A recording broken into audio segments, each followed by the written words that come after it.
Según la Ley 83 de 1931, un sindicato es una organización de trabajadores de una misma profesión, asociación de trabajadores, que actúa como su representante colectivo buscando mejorar sus condiciones laborales y garantizar el respeto a sus derechos.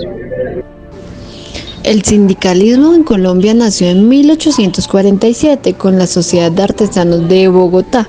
Su principal objetivo era proteger a los artesanos locales de la competencia extranjera, pidiendo al gobierno aumentar los impuestos a los productos importados. Sin embargo, esta lucha inicial ya mostró la tensión y los conflictos que podría surgir en las relaciones laborales. Muy buenos días para todos. Es un gusto participar en este debate universitario, donde tendremos la oportunidad de analizar y discutir casos significativos del ámbito laboral en Colombia, temas que son fundamentales para el desarrollo de nuestro país. En esta ocasión queremos centrar nuestra atención en un caso de gran relevancia, que es la sentencia SU 3342 del 95. Que nos permitirá explorar sus implicaciones y reflexiones sobre su impacto de la jurisprudencia laboral. Gracias, Alejandra. La sentencia SU 342 del 95 aborda la relación entre los derechos fundamentales de los trabajadores y la capacidad de los sindicatos para actuar en su defensa. En este contexto, se enfatiza que los derechos fundamentales no solo son oponibles al Estado, sino también a los particulares, lo que incluye a los empleadores. Esto implica que cualquier acción que limite o vulnere estos derechos, como la celebración de pactos colectivos sin la participación de los sindicatos, puede ser considerada una violación de los derechos laborales. El documento menciona que el ejercicio absoluto de la libertad patronal para celebrar pactos colectivos puede llevar a la desnaturalización de los derechos de los trabajadores. En este sentido, se establece que el Estado no puede imponer limitaciones a los derechos fundamentales que afecten su núcleo esencial y mucho menos puede hacerlo un empleador. Por lo tanto, los pactos colectivos, aunque tienen efectos normativos dentro de la empresa, deben respetar los derechos fundamentales de los trabajadores. Se discute también la diferencia entre los pactos colectivos y las convenciones colectivas. Los pactos son acuerdos entre empleadores y trabajadores no sindicalizados, mientras que las convenciones son negociaciones que involucran a los sindicatos. La sentencia critica la confusión entre ambos conceptos, ya que esto puede llevar a decisiones judiciales que ignoren el marco legal establecido, como el artículo 481 del Código Sustantivo del Trabajo, el cual regula la aplicabilidad de los pactos colectivos. El documento también menciona casos específicos como el de la empresa Confecciones Leonisa S.A., donde se celebraron pactos colectivos que otorgaron beneficios a trabajadores no sindicalizados, lo que generó un conflicto con los derechos de los trabajadores sindicalizados. Se argumenta que los trabajadores, al verse perjudicados por la disminución de su poder de negociación, optaron por la acción de tutela como último recurso para poder defender sus derechos. Finalmente, se destaca que el juez de tutela tiene la responsabilidad de proteger los derechos fundamentales de los trabajadores, incluso en situaciones donde ya ha habido decisiones previas en el ámbito laboral.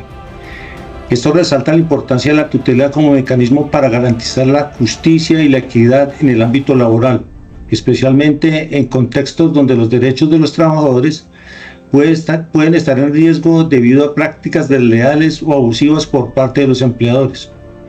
En resumen, la sentencia SU 342/95 subraya la importancia de la protección de los derechos laborales y la función de los sindicatos en la defensa de estos derechos, así como la necesidad de un marco legal claro que distinga entre diferentes tipos de acuerdos laborales y su impacto en los trabajadores.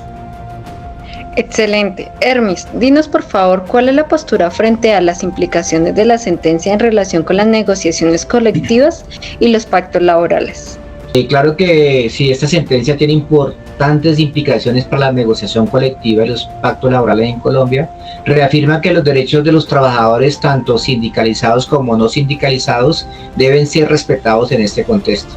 Establece que los pactos colectivos no pueden ser utilizados por los empleadores para eludir las obligaciones de las convenciones colectivas firmadas por sindicatos, impidiendo que se ofrezcan condiciones más favorables a trabajadores no sindicalizados, lo que podría desincentivar la afiliación sindical. Además, subraya la negociación colectiva como un derecho fundamental, garantizando por la Constitución y convenios internacionales, promoviendo un equilibrio en las relaciones laborales y fomentando el diálogo entre empleadores y trabajadores. De acuerdo contigo, Hermes, tu postura refuerza la negociación colectiva como un derecho fundamental, garantizando un trato justo para trabajadores tanto sindicalizados como no sindicalizados. Además, representa un avance hacia un marco laboral más equitativo y justo en Colombia. Liliana, ¿cómo crees tú que se proteja a los trabajadores no sindicalizados en el contexto de las negociaciones colectivas? Bueno, según el Código Sustantivo del Trabajo en su artículo 471, este protege a los trabajadores no sindicalizados en el contexto de la negociación colectiva. Si un sindicato representa a más de un tercio de los trabajadores de una empresa, las condiciones de la convención colectiva se extiende a todos los trabajadores, garantizando así los derechos laborales de los no sindicalizados. Permitiendo que también sean protegidos. Además, se prohíbe a los empleadores ofrecer condiciones más favorables a los no sindicalizados a través de los pactos colectivos, para de esta manera evitar disuadir esa afiliación sindical. En este orden de ideas, la normativa lo que busca es asegurar que todos los trabajadores disfruten de sus derechos laborales y condiciones de trabajo dignas, promoviendo así la equidad en cuanto al ámbito laboral.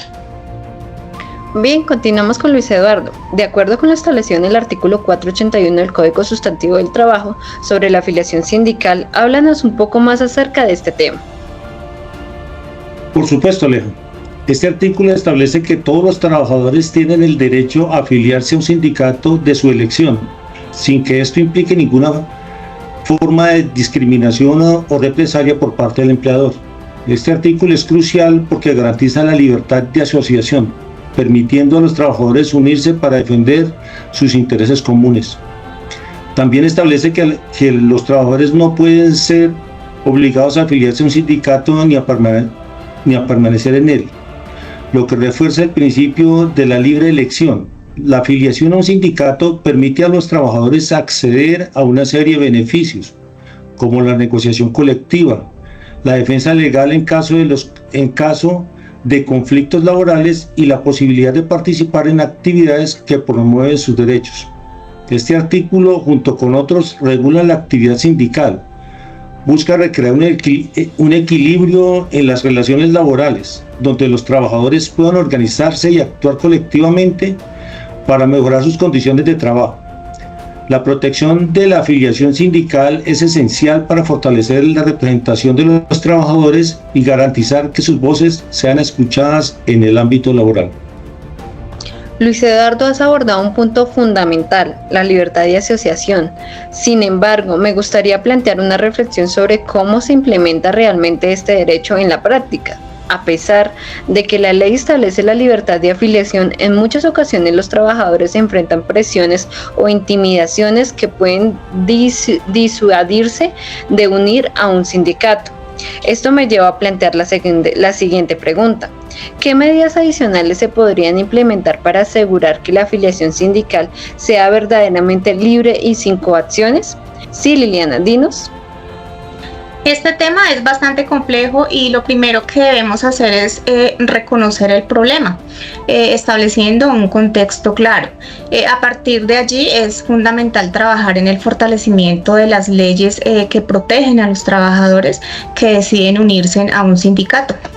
Además, debemos implementar medidas adicionales como la creación de mecanismos efectivos para denunciar y sancionar prácticas coercitivas, así como establecer campañas de educación y concientización sobre los derechos laborales.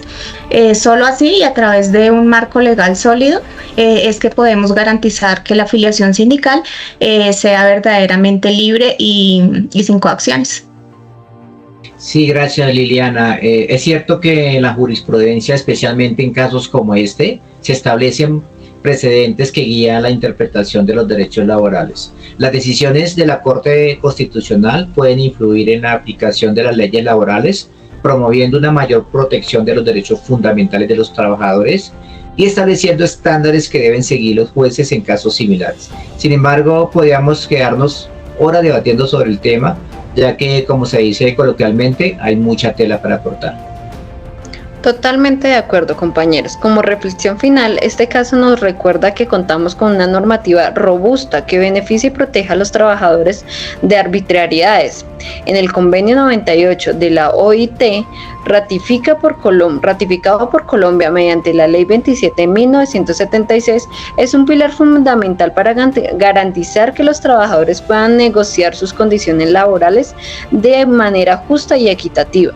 Asimismo, la Constitución Política de Colombia, en su artículo 55, establece el derecho a la negociación colectiva y resalta su importancia en la mejora de las condiciones laborales.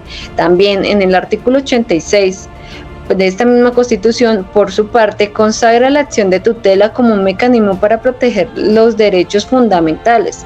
Además, en el Código Sustantivo del Trabajo, en sus artículos 1 y 2, promueve el respeto de los derechos laborales y dignidad del trabajo.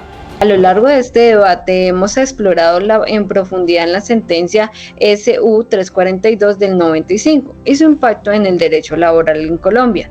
Sin duda, esta sentencia marcó un hito en la protección de los derechos de los trabajadores y sentó las bases para un marco legal más equitativo. Sin embargo, es importante reconocer que aún quedan desafíos por superar. Muchas gracias a ustedes por la participación en este debate. Gracias a todos.